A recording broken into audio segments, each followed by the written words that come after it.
Hey everyone, welcome back to our YouTube channel. I am Shubhufi. Today I am going to start world history. So world history में जो हमारा first topic होने वाला है वो है रेनेसां इन यूरोप। मतलब यूरोप में जो पुनर्जागरण है वो किस तरीके से हुआ है। ठीक है, तो ये हमारा फर्स्ट क्वेश्चन है वर्ल्ड हिस्ट्री में। तो इसको शुरू करते हैं। सबसे पहले इंट्रोडक्शन है।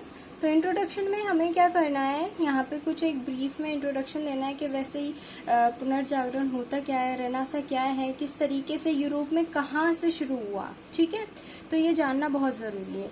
तो देखें, इटली में एक फ्लोरेंस एक जगह है, ठीक है, तो वहाँ से कल्चरल मूवमेंट स्टार्ट होता है।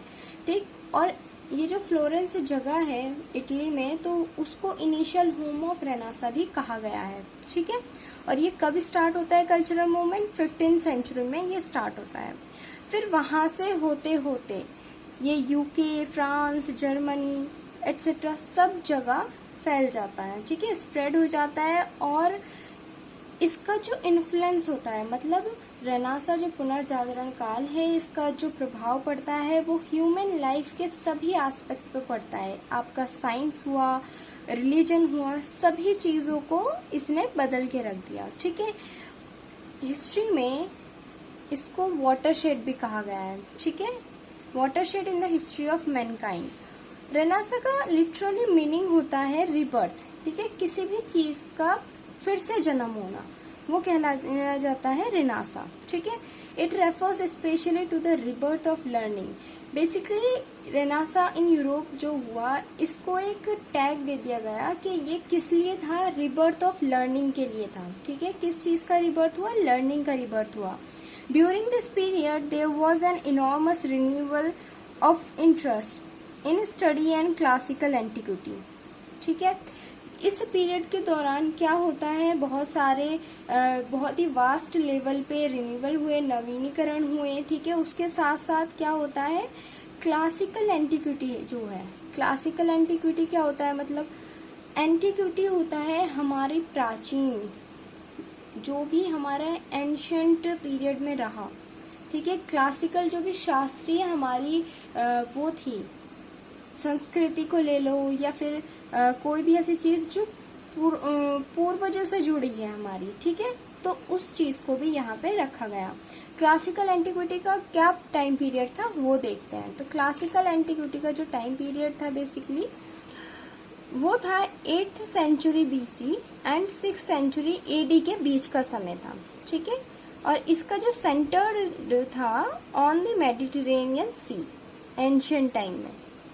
ठीक है, आई होप आपको इसका ये इंट्रोडक्शन समझ में आ गया होगा। रेनेसां और कुछ नहीं है, यही सिंपल चीज़ है, कहाँ से शुरू हुआ। ठीक है, उसके साथ साथ ये किन किन जगह पे स्प्रेड हुआ, फिर उसके साथ साथ इसको क्या कहा जाता है, ये रिबर्थ है। रिबर्थ किस उसका? लर्निंग का। तो अब हमने एक सिंपल मीनिंग तो समझ लिया कि रेनेसां का एक्चुअल मीनिंग होता क्या है। ठीक है, लेकिन जो रेनेसां यूरोप में हुआ वो रिबर्थ से भी ज़्यादा था। ठीक है, it was also an age of new discoveries. ये एक ऐसी एज थी कि नई नई डिस्कवरीज यहाँ पे हुई, कैसी कैसी, ज्योग्राफिकल लेवल पे भी और इंटेलेक्चुअल लेवल पे भी। अब ज्योग्राफिकल कैसे, इसने जो है एक्सप्लोरेशन किया, किसका? न्यू वर्ल्ड का। ठीक है, both kinds of discoveries resulted in changes of tremendous spread of western civilisation. जो भी वेस्टर्न सिविलाइजेशन में बहुत ही बड़े लेवल पे क्या होता है, चेंजेस होता है। तो ये डिस्कवरीज का ही क्या हुआ, रिजल्ट निकला। साइंस के फील्ड में कैसे हुआ? फॉर एग्जाम्पल कॉपरनिकस का इन्वेंशन हो चुका था उस टाइम पे। कैसे? कॉपरनिकस ने क्या अटेम्प्ट किया? Attempted to prove that sun rather than the earth was at the centre of planetary system. मतलब कि इससे ये पता चला कि जो हमारा सन है, ठीक है, अर्थ के बजाय सन हमारा प्लेनेटरी सिस्टम का क्या है, सेंटर पॉइंट है। पहले क्या था, पहले लोग अंधविश्वास में जीते थे। ठीक है, कि बस पृथ्वी ही है और कुछ नहीं, क्योंकि लोगों को ज्ञान ही नहीं था। तो इस वजह से रेनेसां की शुरुआत हुई। ठीक है, रिलीजन में किस तरीके से होता है? मार्टिन लूथर जो थे 1483 और 1546, इन्होंने क्या करा, चेंजेस हुए बहुत ज्यादा। कैसे? कि चर्च जो था उस टाइम पे बहुत ज़्यादा उसमें चेंजेस आ गए थे। बड़े बड़े पादरियों को उनके उस पे चलता था। बेसिकली पहले जो था इंसान पपेट था रिलीजन का, तो उस चीज़ को हटाने के लिए ऐसे ऐसे नए नए इन्वेंशंस हुए। जो भी थिंकर्स थे, मॉडर्न सोच रखने वाले, वो लोग आए, आगे बढ़े।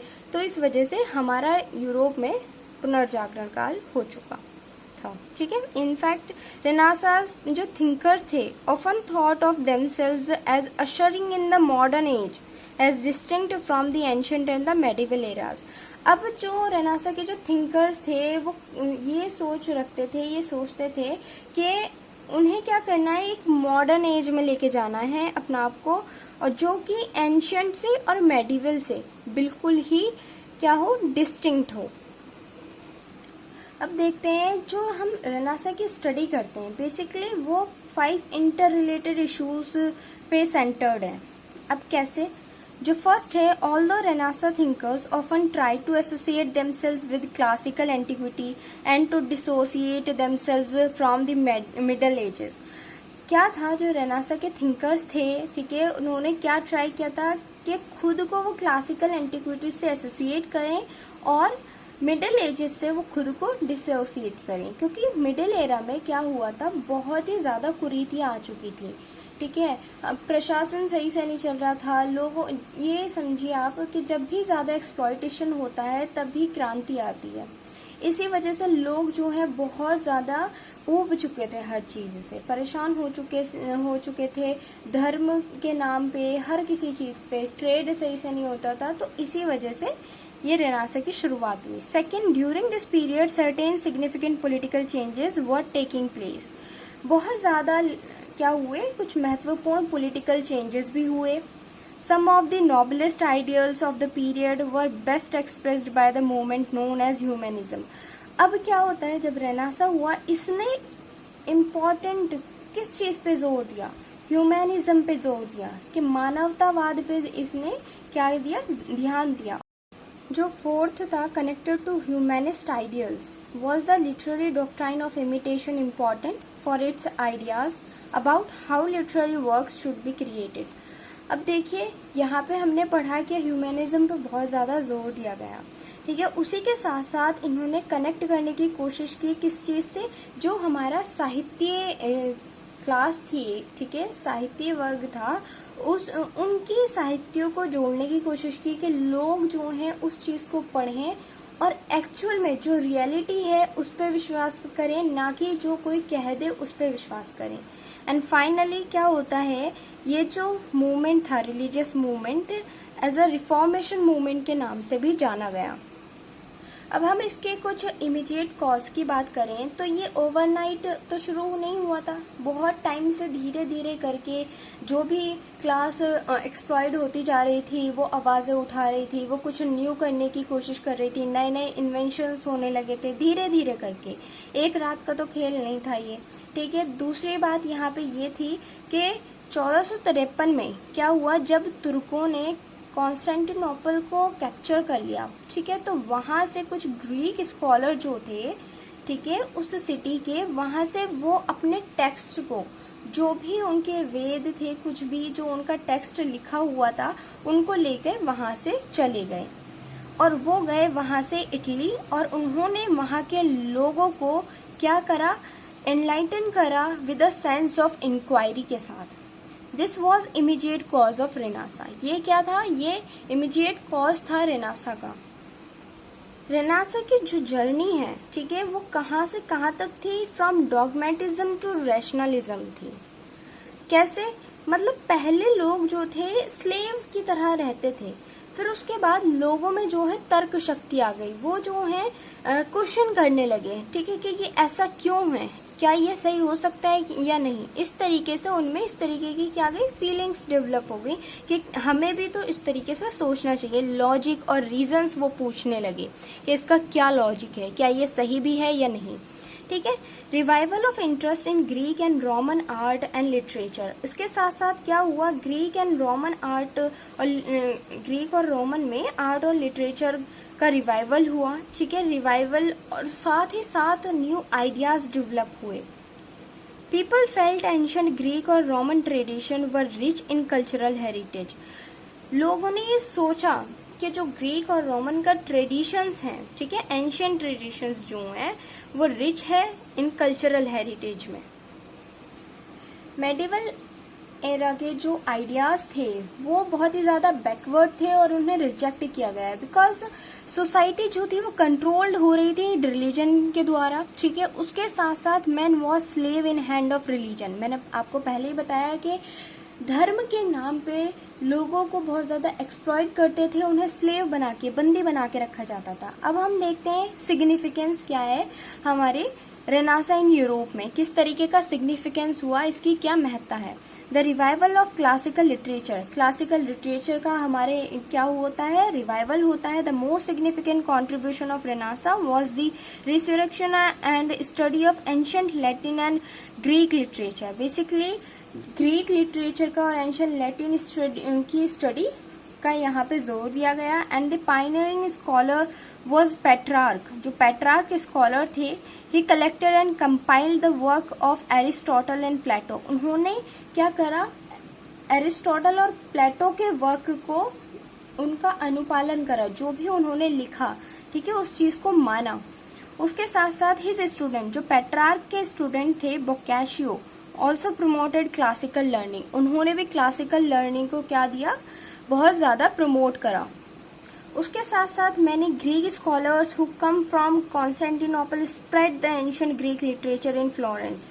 जो इटली का जो ये शहर है, जगह है फ्लोरेंस, वहां पे लोगों ने क्या करा, literature, Greek literature, ancient Greek literature को स्प्रेड करना शुरू कर दिया था। पॉप निकोलस V जो थे, ठीक है, उन वेटिकन लाइब्रेरी का फाउंडेशन करा, ठीक है, 15th सेंचुरी में। And Erasmus edited the new testament in Greek language. एक नए नियम उन्होंने बनाए, किसने, इरास्मस ने, ग्रीक लैंग्वेज में। अब हम देखते हैं role of printing press. Printing press का क्या रोल रहा। तो जो फर्स्ट प्रिंटिंग प्रेस का जो इन्वेंशन किया गया था, जॉन गुटेनबर्ग के द्वारा किया गया था। और उन्होंने जो अपनी फर्स्ट बुक पब्लिश की जॉन गुटेनबर्ग ने, वो थी Bible. William Caxton was the first to set up a printing press in England. William Caxton ने क्या करा, फर्स्ट प्रिंटिंग प्रेस को सेट करा इंग्लैंड में। उसके बाद बहुत ज्यादा और भी बहुत सारी प्रिंटिंग प्रेसेस को पूरे थ्रू आउट यूरोप में सेटअप किया गया। और प्रिंटिंग प्रेसेस ने प्रोवाइड करा motivation to the renaissance movement को, ठीक है। Main theme of the movement was humanism. Humanism was the main theme of the movement, renaissance movement की। एंड इट मीन्ट, इसका मतलब क्या था, focus on humanity rather than divinity, कि आप अंधविश्वास नहीं करो, ह्यूमैनिटी पे जोर दो। डिवाइनिटी पे आप अगर उसमें बिलीव कर रहे हो, ठीक है, एक हद तक करो, लेकिन उसके साथ साथ आप मानवता को मत भूलो। तो यही चीज यहाँ पे लोगों को बताई गई। Leonardo da Vinci is known as renaissance man. Leonardo da Vinci को क्या जाना जाता है, रेनेसां मैन के नाम से जाना जाता है, क्योंकि इनके आर्ट में कुछ फेमस वर्क हैं, जैसे कि द लास्ट सपर, इनकी पेंटिंग है, मोनालिसा। एंड जो माइकल एंजेलो है, ठीक है, वो भी दोनों चीजों में मशहूर हैं, स्कल्पटर में भी और पेंटर भी थे वो, ठीक है।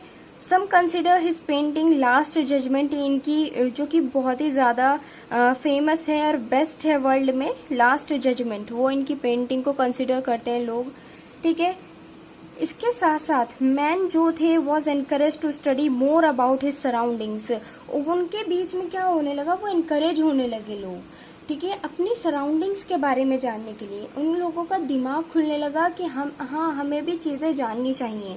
Not to believe things just because someone is told, ठीक है।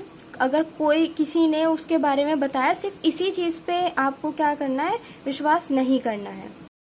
सो गाइज, ये हमारा टॉपिक कंप्लीट हो चुका है, रेनेसां इन यूरोप। ज़्यादा बड़ा टॉपिक नहीं है, सिर्फ आप इंट्रोडक्शन बताओ, क्या क्या चीज़ें हुई, क्या क्या उसके कॉजेज रहे, इमीडिएट कॉज को बताओ, और उसके साथ साथ क्या सिग्निफिकेंस थी उसको बताओ, ठीक है। तो बस यही है, छोटा सा टॉपिक है। आई होप आपको समझ में आ जाएगा। अगर आपको वीडियो अच्छी लगी है तो लाइक कीजिए, शेयर कीजिए, कमेंट कीजिए और चैनल को सब्सक्राइब कीजिए जल्दी से जल्दी। बाय।